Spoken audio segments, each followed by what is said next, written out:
Welcome, everyone, to a March Madness off-season chat. I'm Andy Katz, pleased to be joined by NCAA Senior Vice President Dan Gavitt. And the news, certainly a major rippling effect across all college athletics, especially college basketball.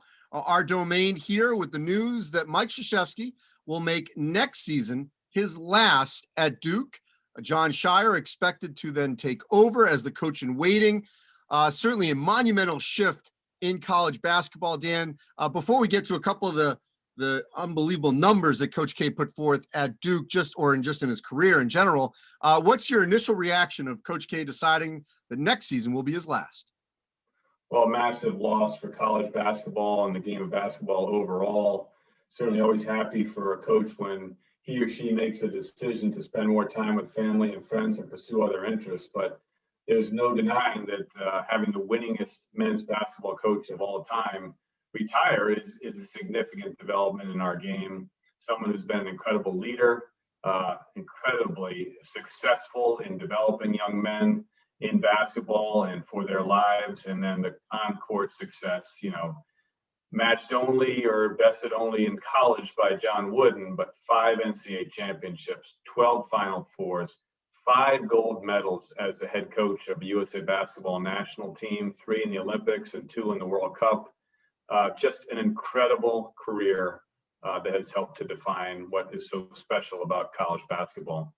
35 NCAA tournament appearances, 15 30-win season, 1,170 total wins. Of course, he can add to that next season. You could argue an incredible brand of Duke basketball, Krzyzewskiville, the Cameron Crazies. It's kind of hard to separate another fan base from a head coach, the way he was able to do that at Duke and a coach with a university.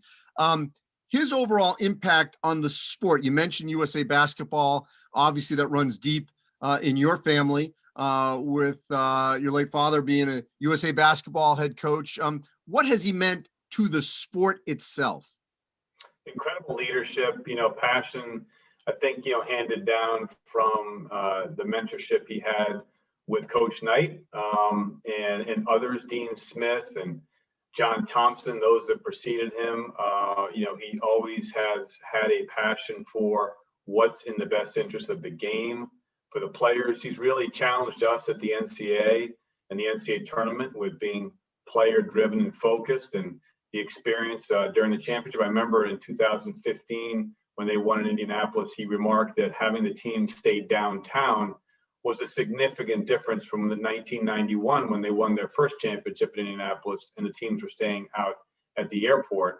Always had the players' experience first and foremost in his mind, and really was always contemporary. It was remarkable to me how he continued throughout his almost 4 decades in coaching to stay contemporary with the players he was coaching and the game that he was coaching, and always challenged us to also think about that from a business perspective, about how to keep contemporary in our management of college basketball. Just a great leader with the NABC and among his peers throughout his career.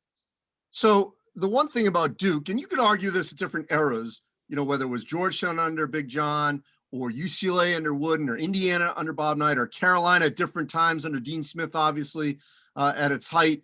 But Duke basketball consistently was an event. Didn't matter where they played.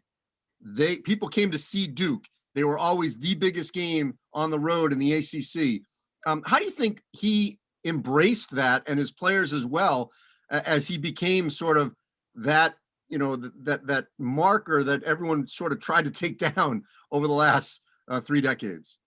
Well, I think, his coaching brilliance probably overshadowed some of his marketing and business savvy, similar to those others we have mentioned, like Coach Knight and Coach Smith and Coach Thompson.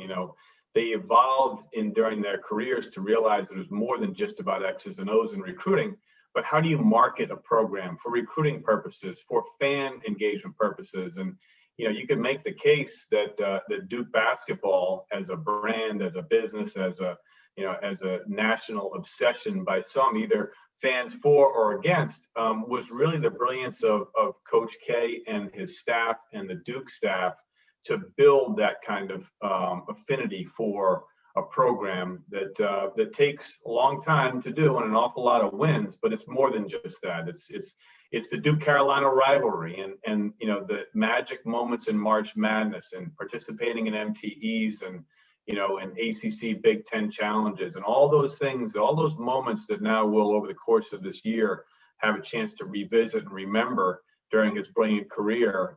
All of that a stroke of his brilliance as a coach and a leader. The other thing too, Dan, I think they also really epitomize March Madness and the sport that if you take a step back, Duke is a smaller private school with a smaller fan base and play in a bit of a bandbox, if you will, in Cameron Indoor Stadium. They don't play at the big house, the version of that you would argue, in college basketball, in front of 20,000 in an NBA type arena. In college football, we've got that Alabama, Michigan, Ohio State. They play in a very small environment, and yet they have become such a name synonymous with March Madness and the sport. How do you assess the way they've been able to do that from where they are and where they sit, and basically their small little, footprint? Playing to their strengths, recognizing what the strengths are, maybe what the weaknesses or negatives would be in comparison to other teams, and they obviously emphasize what those strengths were. They built, as you know, an incredible social following. I think number one of all men's basketball college programs in the country. So they realized that even though they played in a small arena, maybe compared to some others, that they had no bounds socially and digitally with the engagement of their fans, and grew that base over many years through their players and the personalities of their players. Certainly the coaches that Coach K mentored, even that went on to other success with other programs, but it built this mystique. But it was all, of course, based upon their success and their dominant success at Cameron Indoor Stadium, but also the way they went on the road and regularly upset teams and had success on the road as well. So Dan, I'd be remiss if I didn't end it this way, that we're passing the baton.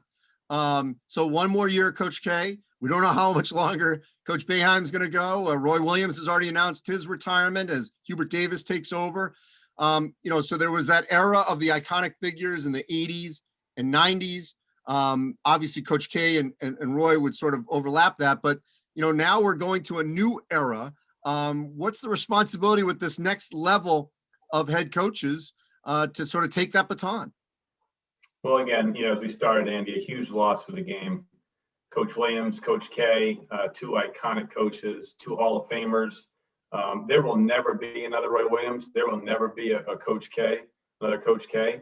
But we said that when Dean Smith retired as well, and when Coach Knight retired, and when Coach Thompson retired from Georgetown. And ultimately, there will be others that will have success. They may not reach the entire success of the winningest coach of all time in college basketball on the men's side. However, there are others that have learned from these brilliant coaches who are now retiring and having success now, and they'll build on it. I know that Coach K and Coach Williams were called to service and leadership by their mentors and Bob Knight and Dean Smith. And I'm sure that younger coaches now still in the game are called to service by their retirement, and it's their time to step up and lead. And I'm confident that the game will provide those opportunities. It has always, and while they will be missed, they will always be part of the incredible history of college basketball, and others will step up to lead this great game going forward.